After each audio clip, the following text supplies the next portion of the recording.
اعوذ باللہ من الشیطان الرجیم بسم اللہ الرحمن الرحیم۔ محترم سامعین، السلام علیکم ورحمۃ اللہ وبرکاتہ۔ میں آپ سب کو اپنے چینل عائشہ اسلامک ہسٹری میں خوش آمدید کہتی ہوں اور امید کرتی ہوں کہ آپ سب خیر و عافیت سے ہوں گے، اور اللہ پاک سے دعا کرتی ہوں کہ اللہ تبارک و تعالیٰ آپ سب کو خوش رکھے، آباد رکھے اور آپ پر اپنی ہزاروں رحمتیں بارش کی طرح برسائے، آپ کی ہر حاجت کو پورا فرمائے، آپ کی ہر خواہش کو پورا فرمائے، آپ کو صحت و تندرستی والی زندگی عطا فرمائے اور آپ کی زندگی کی تمام مشکلات، پریشانیاں اور مصیبتیں ختم فرمائے، آمین۔ سامعین، آج میں آپ کے ساتھ جمعۃ المبارک کے دن کا ایک خاص اور جاری وظیفہ شیئر کروں گی اور ساتھ ہی ساتھ چند احادیث نبوی صلی اللہ علیہ وآلہ وسلم شیئر کروں گی۔ حضرت ابو درا فرماتے ہیں کہ میں نے رسول اللہ صلی اللہ علیہ وآلہ وسلم کو یہ ارشاد فرماتے ہوئے سنا، اللہ تعالیٰ ہر بندے کی 5 باتیں لکھ کر فارغ ہو چکے ہیں: اس کی موت کا وقت، اس کا رزق، اس کی عمر، بدبخت ہے یا نیک بخت، باحوالہ مسند احمد۔ اسی طرح حضرت عمر بن شعیب رضی اللہ عنہ اپنے باپ دادا کے حوالے سے روایت کرتے ہیں کہ رسول اللہ صلی اللہ علیہ وآلہ وسلم نے ارشاد فرمایا، کوئی شخص اس وقت تک مومن نہیں ہو سکتا جب تک کہ ہر اچھی بری تقدیر وہ اللہ کی طرف سے ہے اس پر ایمان نہ رکھے، باحوالہ مسند احمد۔ اسی طرح حضرت علی رضی اللہ عنہ سے روایت ہے کہ رسول اللہ صلی اللہ علیہ وآلہ وسلم نے ارشاد فرمایا، کوئی بندہ مومن نہیں ہو سکتا جب تک کہ 4 چیزوں پر ایمان نہ لائے، اس بات کی گواہی دے کہ اللہ تعالیٰ کے سوا کوئی ذات عبادت اور بندگی کے لائق نہیں، اور محمد صلی اللہ علیہ وآلہ وسلم اللہ کے رسول ہے، مرنے کے بعد دوبارہ اٹھائے جانے پر ایمان لائے، تقدیر پر ایمان لائے، باحوالہ ترمذی شریف۔ تو سامعین، جیسا کہ ہم سب لوگ جانتے ہیں کہ جمعۃ المبارک کا دن تمام دنوں سے افضل ترین دن ہے۔ اس دن کی بہت سی فضیلت و برکات ہیں اور اس دن کثرت سے نبی پاک صلی اللہ علیہ وآلہ وسلم پر درود پاک کا نذرانہ پیش کرنا چاہیے۔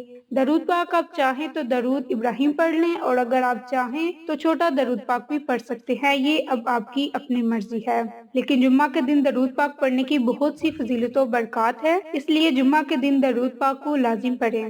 حضرت ابو حفصہ رحمۃ اللہ علیہ سے روایت ہے کہ حضرت عبادہ بن صامت نے اپنے بیٹے سے کہا، میرے بیٹے، تم کو حقیقی ایمان کی لذت ہرگز حاصل نہیں ہو سکتی جب تک کہ تم اس کا یقین نہ کر لو، جو کچھ تمہیں پیش آتا ہے تم اس سے کسی طرح چھوٹ نہیں سکتے، اور جو تمہیں پیش نہیں آیا وہ تم پر ہی آ ہی نہیں سکتا۔ میں نے رسول اللہ صلی اللہ علیہ وآلہ وسلم کو یہ ارشاد فرماتے ہوئے سنا کہ جو چیز اللہ تعالیٰ نے سب سے پہلے بنائی وہ قلم ہے، پھر اس کو حکم دیا کہ لکھ۔ اس نے عرض کیا، اے میرے پروردگار، کیا لکھوں؟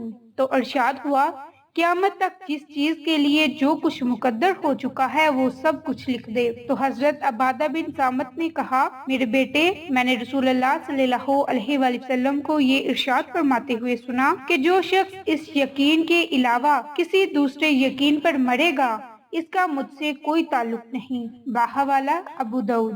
حضرت انس رضی اللہ عنہ سے روایت ہے کہ رسول اللہ صلی اللہ علیہ وآلہ وسلم نے ارشاد فرمایا، جتنی آزمائش سخت ہوتی ہے اس کا بدلہ بھی اتنا ہی بڑا ملتا ہے، اور اللہ تعالیٰ جب کسی قوم سے محبت کرتے ہیں تو ان کو آزمائش میں ڈالتے ہیں، پھر جو اس آزمائش پر راضی رہا اللہ تعالیٰ بھی اس سے راضی ہو جاتا ہے، اور جو ناراض ہوا اللہ تعالیٰ بھی اس سے ناراض ہو جاتے ہیں، باحوالہ مسلم بخاری۔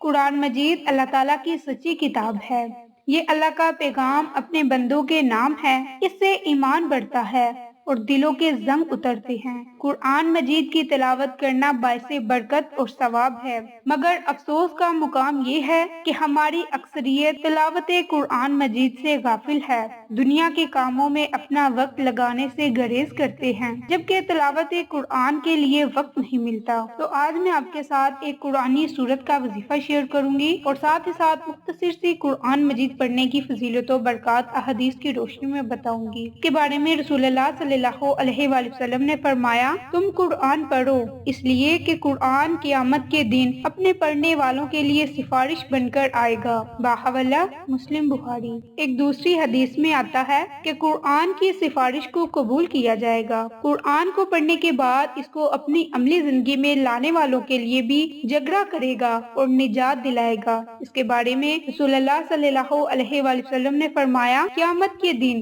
قرآن اور قرآن والے جو اس پر عمل کرتے تھے ان کو لایا جائے گا۔ سورۃ بقرہ اور العمران پیش ہوں گی اور اپنے پڑھنے والوں کی طرف سے جھگڑا کریں گی۔ باحوالہ مسلم بخاری۔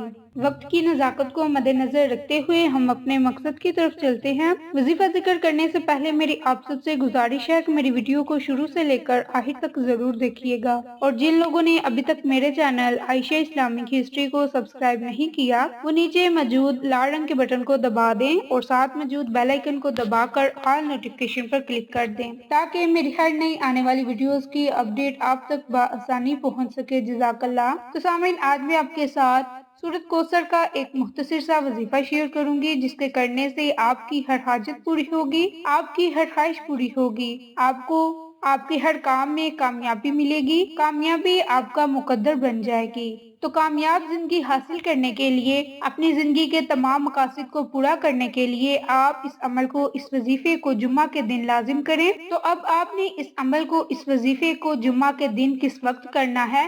تو آپ نے جمعہ کے دن نماز فجر ادا کرنے کے بعد 129 مرتبہ سورۃ کوثر پڑھنی ہے۔ سورۃ کوثر کے اول آخر آپ نے درود پاک کو لازم پڑھنا ہے۔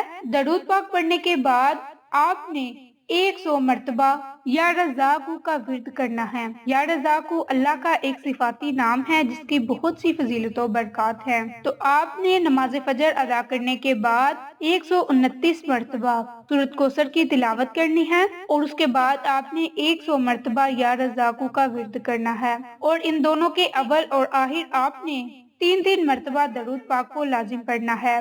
زیادہ مناسب یہ ہے کہ سب سے پہلے آپ 3 مرتبہ درود ابراہیم پڑھیں۔ درود ابراہیم پڑھنے کے بعد آپ 129 مرتبہ سورۃ کوثر کی تلاوت کریں۔ سورۃ کوثر کی تلاوت کرنے کے بعد 100 مرتبہ آپ یا رزاق کا ورد کریں۔ یا رزاق کا ورد کرنے کے بعد آپ دوبارہ 3 مرتبہ درود ابراہیم کو پڑھیں، اور جب آپ یہ عمل کر لیں تو پھر آپ نے سجدے کی حالت میں اللہ تعالیٰ سے دعا مانگنی ہے، اور دعا آپ نے اپنے مقصد کے لیے مانگنی ہے، اپنی نیت کے لیے مانگنی ہے۔ جس نیت سے بھی آپ نے اس عمل کو، اس وظیفے کو کیا ہوگا، اس مقصد کے لیے، اس نیت کے لیے آپ نے سجدے کی حالت میں اللہ تعالیٰ سے دعا مانگنی ہے۔ جمعہ کا دن ہے، جو بھی مانگے گے آپ کو ضرور ملے گا۔ تو جمعہ کے دن آپ نماز فجر کے بعد یہ 2 کام ضرور کریں۔ انشاءاللہ اللہ تبارک و تعالیٰ آپ پر اپنی رحمتیں بارش کی طرح برسائے گا، آپ کی ہر حاجت کو پورا فرمائے گا، آپ کی ہر خواہش کو پورا فرمائے گا، اور آپ کے جو بھی نیک مقاصد ہوں گے آپ کو اس میں کامیابی عطا فرمائے گا۔ تو آپ اس عمل کو جمعہ کے دن لازم کریں، انشاءاللہ آپ پر اللہ تعالیٰ بہت سی رحمتیں نازل فرمائے گا۔